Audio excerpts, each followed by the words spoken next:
আসসালামু আলাইকুম ওয়া রাহমাতুল্লাহি ওয়া বারাকাতুহু। আউযু বিল্লাহি মিনাশ শাইতানির রাজীম। বিসমিল্লাহির রহমানির রহিম। আজ আমি আপনাদের সামনে 1947 সালে ভারতীয় উপমহাদেশে ভারত এবং পাকিস্তান নামে যে দুইটি রাষ্ট্র গঠিত হয়, সেই দুইটি রাষ্ট্র সম্পর্কে আপনাদের সামনে আলোচনা করব ইনশাআল্লাহ। 1947 সালে ভারতীয় উপমহাদেশে বাংলাদেশ এবং ভারত এবং পাকিস্তান নামে দুইটি স্বাধীন রাষ্ট্র তৈরি হওয়া ভারতীয় উপমহাদেশের একটি ঐতিহাসিক ঘটনা।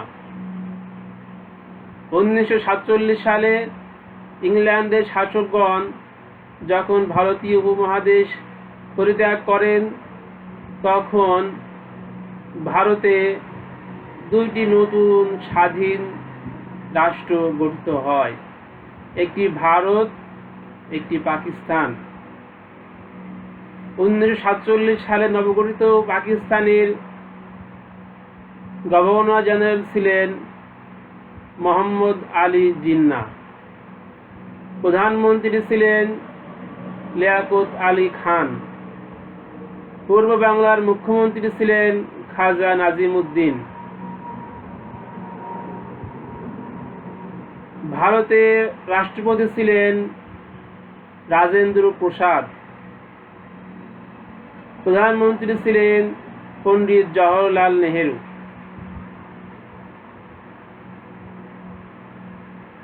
পাকিস্তান এবং ভারত নামে দুইটি স্বাধীন রাষ্ট্র গঠিত হলেও পাকিস্তান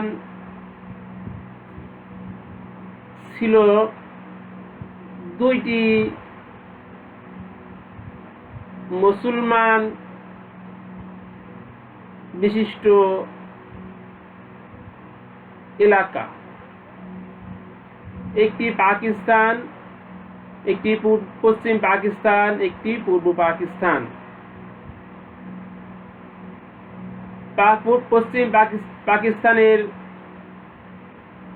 রাজধানী ছিল ইসলামাবাদ, ভারতের রাজধানী দিল্লি।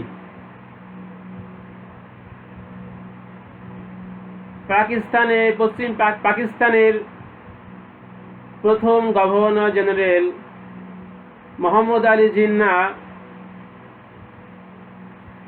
তিনি ছিলেন উচ্চ শিক্ষিত একজন ব্যক্তি। তিনি লন্ডন থেকে লেখাপড়া করেছিলেন। তিনি ইংল্যান্ড থেকে লেখাপড়া করা একজন জ্ঞানী ব্যক্তি। এই জ্ঞানী ব্যক্তি পাকিস্তানের প্রথম গভর্নর জেনারেল নিয়োজিত হন।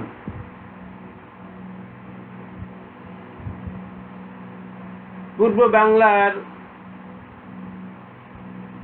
রাজধানী নির্ধারিত হয় ঢাকা। এর পূর্বেও ঢাকা পূর্ব বাংলার রাজধানী কয়েকবার নির্ধারিত হয়। 1610 সালে মুঘল সম্রাট জাহাঙ্গীরের আমলে ইসলাম খাঁর মাধ্যমে 1610 সালে প্রথম ঢাকা রাজধানীর মর্যাদা অর্জন করে। পরবর্তীতে 1905 সালে ব্রিটিশ সরকার বঙ্গভঙ্গের সময় বাংলার রাজধানী কলকাতা থেকে ঢাকায় স্থানান্তরিত করেন। সেই সময় কলকাতার অনেক প্রভাবশালী ব্যক্তিবর্গ কলকাতা থেকে ঢাকায় স্থানান্তরিত হন। পরবর্তীতে মুসলমান এবং হিন্দু প্রভাবশালী ব্যক্তিবর্গের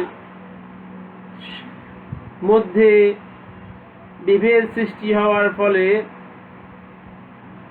ঢাকার রাজধানী পুনরায় কলকাতায় নিয়ে আসা হয়। কলকাতায় অনেক পণ্ডিত এবং জ্ঞানীগুণী ব্যক্তি ছিলেন। অনেকেই ইংল্যান্ডে লেখাপড়া করেছেন, লন্ডনে থেকেছেন।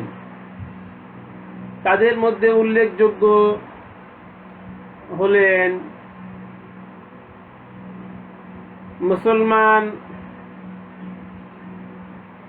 মনীষী সৈয়দ আমির আলী, যিনি সর্বপ্রথম ইংল্যান্ডের প্রিভি কাউন্সিলের সদস্য পদ অর্জন করেন। বিশ্ববিখ্যাত কবি রবীন্দ্রনাথ ঠাকুর, তিনি ইংল্যান্ড থেকে লেখাপড়া করেন। 1947 সালে যখন ভারত এবং পাকিস্তান নামে দুইটি দেশের উদ্ভব ভারতীয় উপমহাদেশে হয়, তখন পূর্ব বাংলার অনেক নেতা, শের বাংলা একে ফজলুল হক, হোসেন শহীদ সোহরাওয়ার্দী, শেখ মুজিবুর রহমান, তারা কলকাতা থেকে আবার পূর্ব বাংলায়, পূর্ব পাকিস্তানে চলে আসে। কলকাতা ছেড়ে পূর্ব পাকিস্তানে চলে আসে এবং ভারতের অনেক মুসলমান সে সময় নির্যাতিত হয়ে দেশ বিভাগের সময় যেই মুসলমান এবং হিন্দুদের মধ্যে যেই একটি দাঙ্গা হয়েছিল, সেই দাঙ্গার ফলে ভারত থেকে হাজার হাজার মুসলমান পূর্ব পাকিস্তান তথা পূর্ব বাংলা সীমান্তবর্তী অনেক এলাকাতে তারা আসেন এবং বসতি স্থাপন করেন, এখনো পর্যন্ত আছেন। এবং পূর্ব বাংলার অনেক হিন্দু তারা পূর্ব বাংলা থেকে, পূর্ব পাকিস্তান থেকে ভারতে চলে গিয়েছিলেন এবং পারস্পরিক জমি বিনিময়ের মাধ্যমে বাংলাদেশ, পূর্ব বাংলা, পশ্চিম পাকিস্তান এবং পূর্ব পাকিস্তানের হিন্দু এবং মুসলমানরা নিজেদের মধ্যে একটি মীমাংসা করে নেয়।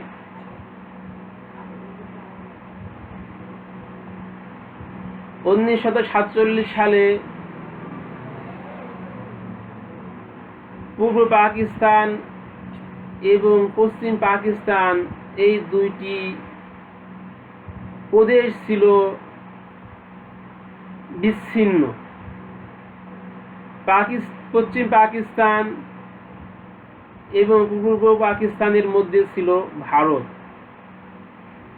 ফলে এটা পাকিস্তান শাসক গোষ্ঠীর জন্য খুবই কষ্টদায়ক হচ্ছিল এবং পূর্ব পাকিস্তানের শাসকদের জন্য, সাধারণ জনগণের জন্য কষ্ট হচ্ছিল যে ভারতীয় শাসকগণ ভারতীয় ব্যক্তিবর্গের সাথে সুসম্পর্ক বজায় রেখে পাকিস্তান, পশ্চিম পাকিস্তান এবং পূর্ব পাকিস্তান এই দেশ দুইটির মধ্যে একটি সুসম্পর্ক বজায় রাখা উভয় দেশের জন্যই কষ্টকর হচ্ছিল। পরবর্তীতে 1952 সালে ভাষা আন্দোলনের সময় পশ্চিম পাকিস্তানের শাসকগণ পূর্ব পাকিস্তানের জনগণকে উর্দু ভাষাকে রাষ্ট্রভাষা হিসাবে গ্রহণ করার আমন্ত্রণ জানান। পূর্ব পাকিস্তানের জনগণ সেই আমন্ত্রণ প্রত্যাখ্যান করেন। ফলে পশ্চিম পাকিস্তান এবং পূর্ব পাকিস্তানের মধ্যে একটি স্পষ্ট বিভেদ সৃষ্টি হয়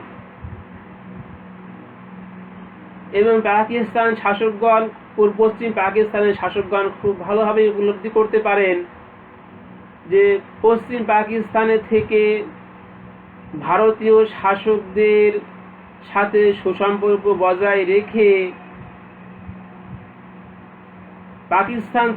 পশ্চিম পাকিস্তান থেকে পূর্ব পাকিস্তানের জনগণকে শাসন করা এটা অনেক একটি কষ্টদায়ক কাজ এবং ভাষা আন্দোলনের মাধ্যমে একটি স্পষ্ট বিভেদ সৃষ্টি হওয়ার ফলে পূর্ব পাকিস্তানের মানুষের মনেও আঘাতপ্রাপ্ত হয়। পরবর্তীতে পাকিস্তানে কয়েকবার সামরিক শাসন জারি হয়। সামরিক শাসন জারির ফলে পশ্চিম পাকিস্তান এবং পূর্ব পাকিস্তানে সামরিক শক্তি বৃদ্ধি পেতে থাকে। সামরিকভাবে উভয় রাষ্ট্রই অনেক শক্তিশালী হয়ে ওঠে এবং শিক্ষার মান বৃদ্ধি পেতে থাকে। উভয় দেশেই শিক্ষিত একটি সমাজ তৈরি হয়। ফলে পশ্চিম পাকিস্তান নিজ জাতীয় চাহিদা এবং চাপ মেটানোর মতো সক্ষমতা অর্জন করে। বিভিন্ন দেশ থেকে লেখাপড়া করার মাধ্যমে পশ্চিম পাকিস্তান এবং পূর্ব পাকিস্তানের জনগণ নিজ নিজ দেশের চাহিদা এবং চাপ মোকাবেলা করার মতো সামর্থ্য অর্জন করেন। ফলে পূর্ব বাংলার মানুষ শিক্ষিত হয়ে ওঠার সাথে সাথে তারা নিজ জাতির চাহিদা এবং চাপ মেটাতে সক্ষমতা অর্জন করেন এবং পশ্চিম পাকিস্তান নিজ জাতি চাপ এবং চাহিদা পূরণের সক্ষমতা অর্জন করেন। বাংলাদেশ পূর্ব পাকিস্তান যেহেতু ভারত মায়ানমার দ্বারা পরিবেষ্টিত একটি প্রদেশ ছিল এবং তার একটু দূরেই চীন নামক রাষ্ট্র ছিল। এই বাংলা প্রদেশ দিয়েই ভারতের অনেক মুসলমান জাতি এবং গোষ্ঠী অনেক দেশে তিনারা পাড়ি জমিয়েছিলেন। ফলে ভারতের বাংলা প্রদেশ অত্যন্ত গুরুত্বপূর্ণ একটি প্রদেশ। এখান থেকে অনেক দেশে যাওয়ার সুযোগ সুবিধা ছিল এবং পশ্চিম পাকিস্তান পূর্ব পাকিস্তানে চীনাপন্থী কমিউনিস্ট পার্টির প্রভাব বৃদ্ধি পেতে থাকে এবং বাংলার জনগণ পশ্চিম পাকিস্তানের থেকে অনেকটাই বেশি চীন ভারত কেন্দ্রিক হয়ে পড়ে। ফলে পশ্চিম পাকিস্তানের গুরুত্ব হ্রাস পেতে থাকে।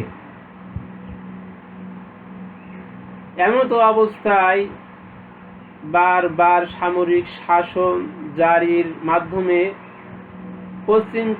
পূর্ব পাকিস্তানে একটি রাজনৈতিক দ্বন্দ্ব সৃষ্টি হয়। ফলে 1971 সালে বাংলাদেশের স্বাধীনতা সংগ্রাম আরম্ভ হয়। স্বাধীনতা সংগ্রামের সময় বাংলাদেশের বিচারপতি আবু সাঈদ চৌধুরী ছিলেন লন্ডনে নয়াদিল্লিতে ছিলেন হুমায়ুন রশিদ চৌধুরী, আমেরিকাতে ছিলেন এম.আর. সিদ্দিকী। বাংলাদেশের জনগণের সাহায্য করার জন্য আমেরিকাতে কনসার্ট ফর বাংলাদেশ অনুষ্ঠিত হয় এবং একটি রক্তক্ষয়ী যুদ্ধের মাধ্যমে ভারতীয় উপমহাদেশে 1947 সালে সৃষ্ট পাকিস্তান নামক রাষ্ট্রটি পাকিস্তান এবং বাংলাদেশ এই দুইটি রাষ্ট্র জন্ম লাভ করার মাধ্যমে ভারতীয় উপমহাদেশে 1947 সালে পাকিস্তান এবং বাংলাদেশ নামে নতুন দুইটি রাষ্ট্রের উদ্ভব ঘটে, যা ভারতীয় উপমহাদেশের মুসলমানদের সামাজিক জীবনে একটি নতুন অধ্যায়ের সূচনা করে। আল্লাহ তাআলা সকল মুসলমানদেরকে শান্তিতে রাখুন, দ্বীন ইসলামের উপর থাকার তৌফিক দান করুন। মুসলমান ভাই ভাই হয়ে ভ্রাতৃত্ববোধ বজায় রেখে একে অপরের দায়িত্ব এবং কর্তব্য পালন করার তৌফিক আল্লাহ তাআলা আমাদের সকলকে দান করুন। এই দোয়া করে আজকের মতো এখানে শেষ করছি। আসসালামু আলাইকুম ওয়া রাহমাতুল্লাহি ওয়া বারাকাতুহু।